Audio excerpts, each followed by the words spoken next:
রেজিনগরেও আগামী 2-2.5 মাসের মধ্যে উপনির্বাচন।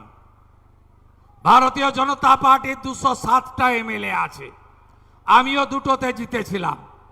ভবানীপুরে দ্বিতীয়বার মমতা ব্যানার্জি আমার কাছে হেরেছে। আমার এলাকায় এসে আমাকে হারাতে গেছিল, ওখানকার লোক উনাকে হারিয়ে টাটা বাই বাই করেছে।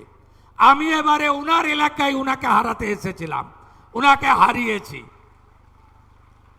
নন্দীগ্রামে উপনির্বাচন হবে, ওটা তো আমার উপর ছেড়ে দিন। ওখানে কত ভোটে জিতবো আমি জানি, সীমা নেই, অনেক বড় ভোটে জিতবো।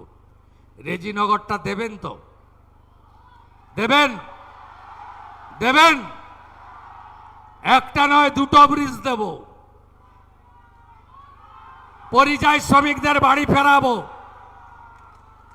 যত আবাস লাগে দেব, যা চাইবেন দেব, দুহাত ভরে দেব। সরকার বিজেপি থাকবে।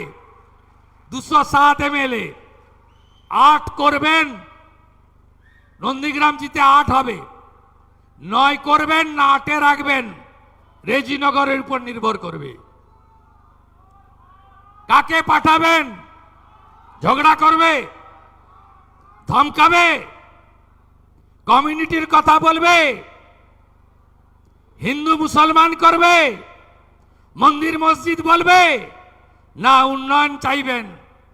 উন্নয়ন যদি চান, হাতে কাজ, পেটে ভাত, মাথায় ছাদ, সোলার আলো, আরো স্কুল, আরো কলেজ, আরো রাস্তা, আরো ব্রিজ, ঘরে ঘরে নলে জল, কৃষকের অধিকার, পরিযায়ী শ্রমিক বাড়ি ফিরবে, তার স্ত্রী কন্যার পুত্রর সঙ্গে বাড়িতে থাকবে, বাবা মা সেবা করবে। যদি চান, পদ্ম ফোটাতে হবে। দেবেন তো? দেবেন? দেবেন? কথা দিচ্ছেন? ফলতা কথা দিয়েছিল, কথা রেখেছে।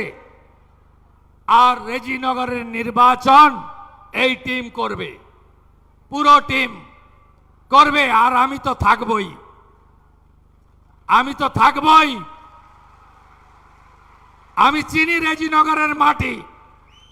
আমি আগস্ট মাসে আবার শক্তিপুরে আসব। আগস্ট মাসে আসছি শক্তিপুরে, দুহাত ভরে দেব। রেজিনগরটা চাই। 8 এমএলএ দিয়েছেন, 9 জন চাই। যা চাইবেন পাবেন মুখ্যমন্ত্রীর কাছ থেকে। কথা দিচ্ছেন তো? শান্তি, উন্নয়ন, প্রগতি, 3টে ইস্যুতে ভোট করুন।